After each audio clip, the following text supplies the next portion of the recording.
Cross Jibara kimanyana Kenya Rural Roads Authority usasinjiri ndekera nigobono Kenya rutege gukora maigerio ase county ya Kisii anekero ba kwigeria abamenyi be county ya Kisii ngibata kiri gwetanga kurwase kwambukirwa kwebinyinyi ibinyamuriro ba ukwana bakuragwa na inari makoli nigabanya ba gotabune inere njere yamo bune kiombegyo Cross Jibara kuyoretera abamenyi be county ya Kisii na kubaigeria njera yo gwetanga kurwase kwambukiri bomburoire obu teturego nkibanya ba ukwana.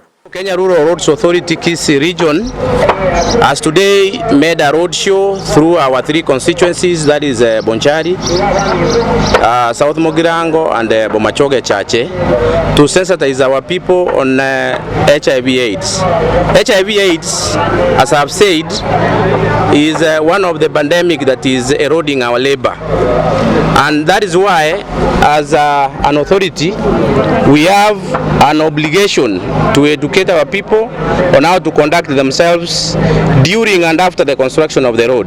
We are so much concerned about the community where we do our roads.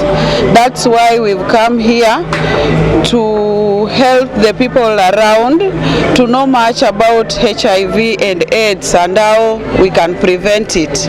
We also have programs where we sensitize the general public on road safety. We move around and also sensitize them on the same and the importance of keeping the road safety.